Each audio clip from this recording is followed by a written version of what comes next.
Hello and welcome to another video which is aiming to get you the top grades. This time we are preparing for A-level and the topic is the evolution of women writers from the 1800s. Why would you want to know about that? Well, here is a snapshot from a typical A-level syllabus. This one is AQA Literature A.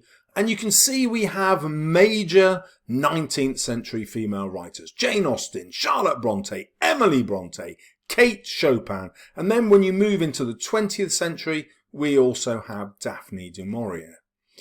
Female writers transformed the state of the novel. And they're a fascinating topic on their own, even if you have no interest in A-level. So the topics that I'm going to cover today when we look at the development of women writers is how the educated middle classes totally changed the experience of writing. How these women are amazing geniuses because they're self-taught. They didn't really go to school. They lived outside the education system that we understand. We're going to look at the growth of leisure. Oh, that might not sound very exciting, but believe me, in coronavirus times, knowing how people with no TV and entertainment systems coped would be really interesting. They had to battle sexism in loads of ways that you will not predict. Believe it or not, I don't think the novel would have grown if London hadn't grown. And what's fascinating is feminism was invented in the 70s, in the 1970s, as far as a modern audience is concerned. But actually we can go back 200 years before and see the origins in pre-Victorian women. So let's jump into a fascinating historical fact. In 1800, 40% of men and 60% of women were illiterate. They could not read. That's 50% of the population. But only 100 years later, 97% of the population could read and only 3% couldn't. Now, this, by the way, is a picture of London with a view of St. Paul's in the 1960s. You're probably expecting lots of coal smoke everywhere and pollution, but no. This is important because the 1860s were the golden age, a massive turning point in the growth of women's writing. Several things changed dramatically in the 1860s, which you will find out about as we get through this video. You may know already that women writers tend to publish anonymously without a name or adopted male names so that their readers didn't know the books were written by women. But what you probably don't know that in the 1700s, that wasn't the case. So here we meet Mary Wollstonecraft, who is in many ways the mother of women's writing. She was an early feminist writer and wrote an incredibly powerful book, A Vindication of the Rights of Women, in 1792. Now, it's no coincidence that this happened during the time of the French Revolution. And the whole idea in Europe was that old ways of thinking were being rejected. The 1790s were an amazing period of creative thought. She became really famous and influential in her life, but unfortunately her husband, William Godwin, wrote a memoir after she died in 1798, detailing her liberal life. And this destroyed her reputation as society became increasingly sexist and increasingly moral and Christian. So she had had several open affairs during her marriage, one to Henry Fuseli and the other one to Gilbert Imlay, with whom she had an illegitimate daughter. Again, having children out of wedlock was frowned upon, although remarkably common. So anyway, her reputation was largely ruined during the 1800s, and people didn't really pay attention to the feminism that she'd started. But during the 19th century, female writers kept coming back to her ideas. And interestingly for us, she was the mother of Mary Shelley, who went on to write Frankenstein, a book that transformed fiction in the 19th century, not just women's fiction. Right, let's meet our first literary sensation of the 1800s. This is Anne Radcliffe. And yes, she published her first 3 novels anonymously. But in a time when a publisher would pay an author a maximum of around £10, she published The Mysteries of Udolpho in 1794 and was given £500, and then followed that up with The Italian in 1797 for £800. This made her, by a mile, the best paid writer of the period. And when she was publishing The Mysteries of the Udolpho and The Italian, she published them under her own name. Yes, women had arrived. Female fiction had arrived. It was on the map. Sexism did not prevent thousands of people buying the books. She was the most influential writer of her day. So what happened? What stopped women writing under their own name and becoming bestsellers? Well, it's interesting because after 5 novels, Anne Radcliffe stopped writing. Now, historians haven't been able to work out why, but people have supposed it was because of a changing society with increased sexism. But we simply don't know. However, her novels did establish a whole new genre. It was the Gothic genre which was becoming popular, but she took it to another level. Now, what's interesting is that in the 1700s, we have the rise of the Enlightenment. During the Enlightenment was a massive explosion in science and reason, and a rejection of superstition and often of Christian belief. The Enlightenment was all about logic. But in the 1890s, a new movement came about, Romanticism, and the Romantics believed in heightened emotion and the value of experience. They were much more likely to believe in God's presence everywhere. They believed in pantheism, the idea that everything has some kind of spirituality or inner soul. They worshipped nature and emotion. Now, Anne Radcliffe's genius was that she would put these together in the same book. So her Gothic mysteries would turn out to have a rational explanation in the end. And what she did is created a final chapter where all the ghosts and sinister goings on were explained at the end. This is like the modern Scooby-Doo. I don't know if you've ever watched Scooby-Doo, but that's exactly the plot of a Scooby-Doo, where all these supernatural events have a rational outcome in the end. But this story structure is actually the same story structure as the detective story. Yes, Anne Radcliffe invented the detective story before anyone had thought of detectives. So we have a flowering of creativity and genius. And then we have Mary Shelley, Mary Wollstonecraft's daughter.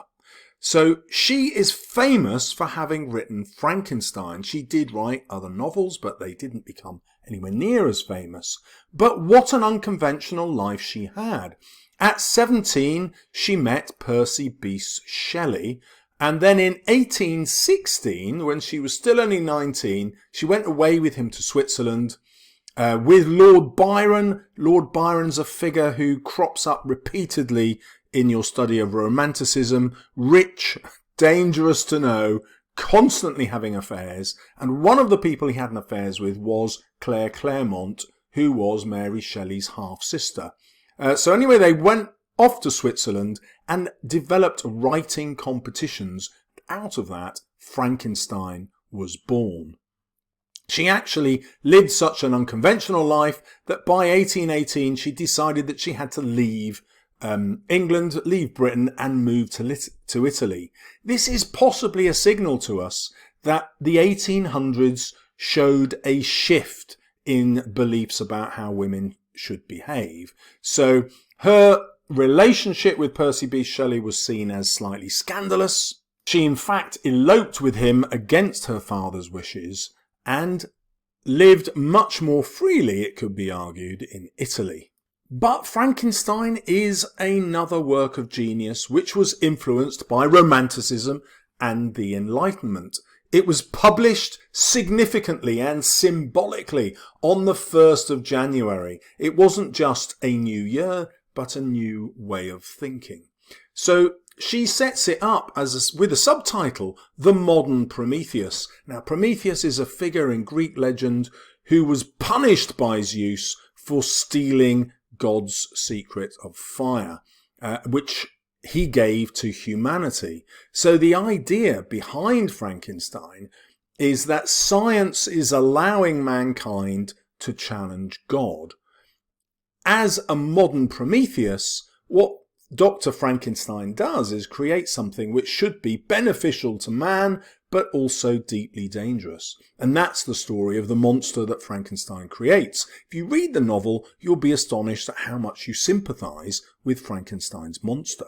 But this also tapped into the early 1800s fascination with the Gothic and the supernatural, but also the fear of science, which was beginning to challenge organised Christianity. And this was linked to fear in Britain about the other changes in society, for example, revolutionary ideas encouraged by the French Revolution of the 1790s. Well, now we leap forward a tiny little bit to Jane Austen. She also published anonymously, didn't dare use her own name because of how women writers would be perceived. Now, it wasn't just that women writers wouldn't sell, they probably would, but it's how one's peers would have adapted to you. They would look down on you for publishing books and writing. It wasn't considered something that was seemly for women to do. She had to get published on commission, and this means that she paid the publisher to publish her books, and then only once she went into profit did she receive any money. This was a common way for publishers to exploit their authors. But why did this happen? Well, it happened because of the massive growth in literacy during the 1800s. At the beginning of the century, books would have a tiny print run, like 500 copies was considered normal, because there weren't that many people out there able to read, and then of those that did, who would want to read your book?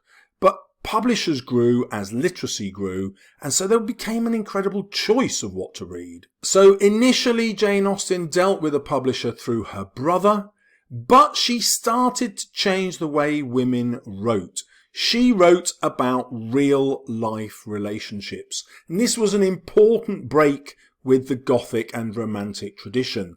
It was no longer about just heightened emotions and really passionate sagas and the supernatural. It was much more about the real life emotions that real people feel. And she was the mother of female realistic fiction. She was also hugely inventive and playful, and wrote novels which played with the genres of the time. So she wrote her Gothic novel, Northanger Abbey. She actually wrote it first, though it wasn't published first.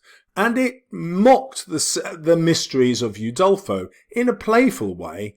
It was about women trying to break away from social expectations. And we can now begin to see in our authors a feeling that through their writing, they can break away from the expectations of the society they live in.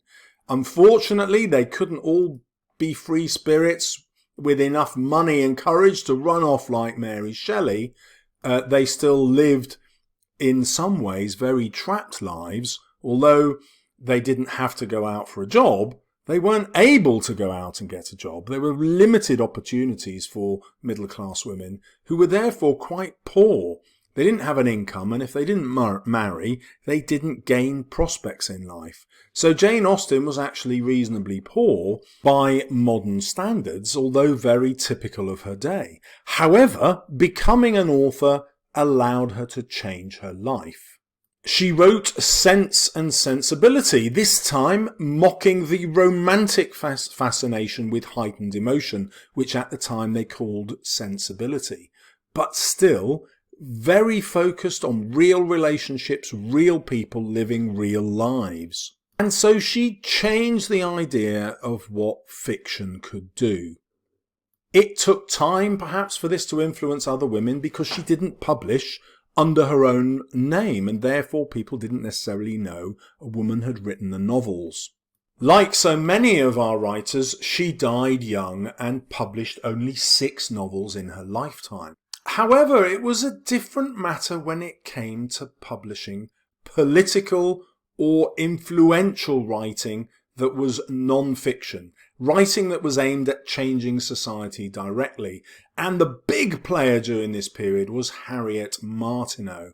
She wrote an extraordinary book, The Illustrations of Political Economy, which took the theories of Adam Smith, the major economist of the day, who you may never have heard of, and translated it into language that everybody could understand, and explained the implications for the political and economic development of the country. Now, that might not sound glamorous, but it was. For the first time, it said to middle-class people, look, this is how we can develop our society. It's no coincidence that Britain became the dominant economic power in the world during the 1800s. I mean, that's extraordinary. We live in a tiny, tiny country, but we became the dominant force, the most successful empire the world had ever seen. Ah, how times have changed. But right at the heart of it was a writer, a female writer, Harriet Martineau. Again, a massive bestseller in the 1800s. So much so that she sold more copies of her books than Charles Dickens. So it was possible for women to publish under their own names and gain fame and fortune. So why then did female fiction writers decide it wasn't worth the risk of publishing as a woman? One major problem was actually the success of Anne Radcliffe. She gave birth, if you like, to the Gothic novel, and female readers flocked to this genre. It was exciting, but because it was enjoyed by so many women, and because the exemplar was female, sexist society started to mock and ridicule this taste, as we saw with Jane Austen and Northanger Abbey. So female writers who were still interested in this genre and these themes still published anonymously. Which brings us to Emily Bronte. She's possibly the most famous female writer of the 1800s. Lived a very short life again, so only published the one massive novel, Wuthering Heights. Like Austen, she played with and mocked the romantic fascination with sensibility in heightened conditions. She took it to extraordinary lengths. So if you read Wuthering Heights, you'll be amazed at what a modern novel it feels, but also how cruel the characters are, how vicious and violent. She was one of three sisters, Charlotte and Anne, who also all became bestsellers in the 1800s. Extraordinary, but again, they died young. However, they all published anonymously because at this stage they felt society had turned against female authors. They didn't want to treat them seriously. And perhaps there was also a residual shame in the fact that so many of them were unmarried. The implication was that you weren't a whole human being, you weren't a proper woman until you had married and become part of a relationship with a man, and if you like, become part of a man. It's even very probable that female writers deliberately tried to remain unmarried in order to preserve an individual identity and still enjoy the process of writing and self-expression. The latest analysis of Emily's life, which is difficult to dig into, suggests that actually she had Asperger's, a high-functioning form of autism. Read her novel and see what you think. I'm very convinced by Claire Harmon's interpretation. And she says, this is one of the ways we can explain her genius, also her dislike of leaving home, and her discomfort in social situations, and interestingly, her sudden bursts of anger and frustration where she felt she wasn't understood. Another Elizabethan writer, Elizabeth Gaskell, wrote Emily's autobiography after she died, and she tells this amazing incident in 1857. The family dog was left half blind and stupefied after Emily punched it in the face for dirtying the laundry. Now, this gives us a huge insight into her character and the violence of her novels, but it also gives us an element of social insight the extreme effects of everyday life. People who were middle class were, by our standards, really poor. So having dirty laundry was a big deal. Washing would take all day. So Wuthering Heights was published the year before she died. It's probably many readers' favourite romantic novel, but as I said, full of violence. Heathcliff is an anti-hero, and his rage and jealousy destroy not just him but all those around him. Now, I think this is probably a metaphor for patriarchal society. Heathcliff is the male figure that women are drawn to but also repulsed by. And that's what society is doing to women in the mid-1800s. It's liberating them in many ways by educating them and giving them the opportunity to write. But this is also a sign of their oppression. They're writing because there aren't other outlets for their talents. They can't go out and get a job. The only thing they can really do is set up as teachers. And Emily and her sisters tried to do that from the cottage that they lived in, but it was too remote and children wouldn't come. So basically, if they wanted to change their lives in any way, they had to write or marry. Charlotte Bronte, her sister, felt this very keenly. She wrote two massive bestsellers, Jane Eyre and Villette. And again, she tried to bring in Jane Austen's sense of realism, but she also kept a lot of supernatural elements which Jane Austen had rejected. She also published anonymously. Interestingly, they had a brother, Branwell, who was given lots of education and opportunity, but their three sisters don't seem to have been jealous of him. They supported his own literary career. We can learn a lot from the hero, the heroine of her novel, Jane Eyre. She deliberately chose Jane to be ordinary in appearance. We have the expression plain Jane. And Emily and Anne both advised Charlotte to have a beautiful heroine. They said, if your heroine's not beautiful, people won't respond to the character and won't bother reading the books. And she said, I will show you a heroine as plain and as small as myself, who shall be as interesting as any of yours. And you can read into that the desire to find self-expression and identity that writing gave women in this time. And so I'll try not to give you a spoiler alert for this brilliant novel, but at one stage Jane marries a highly influential man in the book who's very rich, and he buys her lots of things just before they get married. But look at this description of Jane. The more my cheek burned with a sense of annoyance and degradation. And so she associated being bought for, marrying into money, as a way of degrading her, as a way of making her accept this terrible economic condition, that the only way for women to better themselves is to marry a man who therefore provided them with a lifestyle that money could afford.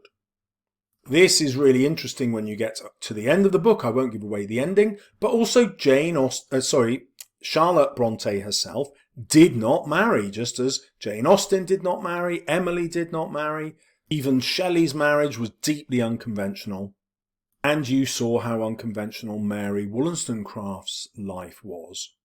These women had to break social expectations in order to find a voice, not just in their fiction, but also in their lives. Probably the next most famous female writer actually chose a male name, George Elliot.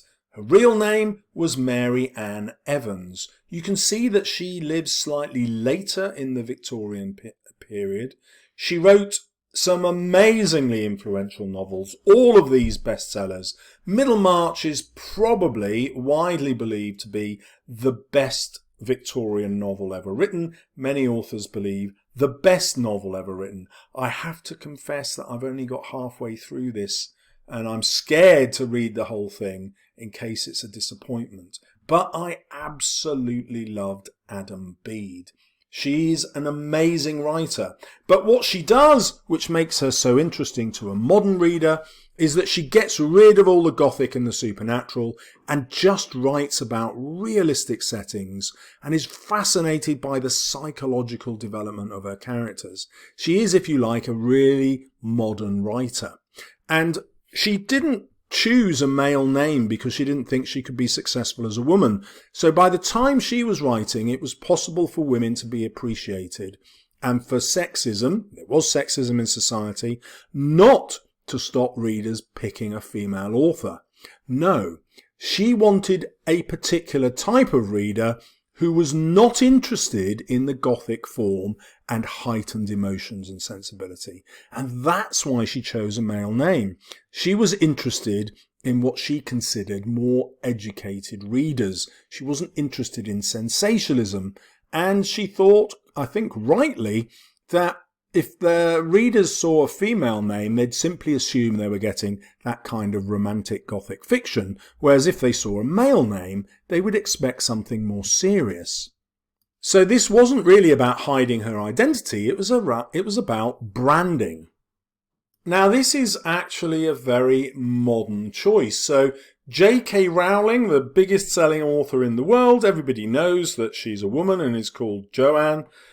But when she first published, her publishers said, look, you're writing a book that's for children involving wizards. Your readers are much more likely to read it if they think you're a boy, if you think you're a male, because young boys of that age are much more interested in male story writers. So if we present you as J.K. Rowling, they won't automatically assume that you're a woman. Well, that was pretty interesting, but when she then stopped writing Harry Potter books and wrote the Galbraith novels, The Cuckoo's Calling, she wrote as a male. Now, partly this was so that she could get published without her own name. She submitted under a different name to different publishers because she didn't want people saying, oh, you're J.K. Rowling, we'll publish you. She wanted to be published on her own merit. But why did she choose a male name? Well, arguably because that's the kind of writer we expect writing detective fiction, even though there are a whole host of female authors who write about detectives. Or she may have just chosen a male because she wanted to get as far away from the persona of Joanne Rowling as possible. I don't know. You can clearly see it's still a modern issue which might not have anything to do with sexism, but everything to do with branding. But George Eliot also shows us a huge development in women's writing at the time. So she didn't begin writing fiction until she was 40, yet she earned her living as a writer for many years before. She began as an editor of a literary magazine. Now, I can't emphasize how important the literary magazine was. With the massive growth in literacy, with no radio, obviously, with no TV, with no telephones, where did people get their entertainment from day to day? It was through reading. So there was this huge explosion in literary magazines which wanted to publish articles and stories by any author they could get their hands on, male or female. And this led to a huge increase in the number of female authors. The other development that's going on at the time is lots of women realised that in order to get published, it would be easier if they ran these magazines themselves. And so we'll see a massive growth in the 1860s and afterwards in women becoming editors and publishing their own magazines, and therefore favouring deliberately other female writers to give them a voice. A huge amount of positive discrimination started to happen so that women helped each other. And once again, we have a woman choosing to live an unconventional life. So she lived as a married couple with George Lewes, who was actually already married to somebody else in an open marriage. He and his wife had many affairs, but deeply unconventional for a Victorian audience. These magazines were hugely important. So you can see here that 15 bestsellers in the period 1800 to 1861 were written by women, but 103 were written by men, which means that roughly 15% of the bestsellers were by female authors. Now that sounds like a sexist society, doesn't it? However, There was a massive growth in opportunity for other kinds of writing, as I said, which came from these literary magazines. And what they did was serialize the books. So you would read a chapter at a time, week by week. And this allowed women to have an income every week. They didn't have to write something in advance, then have the risk of publishing it and not making money. They could make money as a job on a weekly basis. Now, we might argue that this also led to some very bad writing that stopped women becoming bestsellers. And what they found was lots of female readers wanted what was called, presumably by males, the bigamy novel. So these were obviously what they say on the tin, heightened emotion novels where people were having affairs.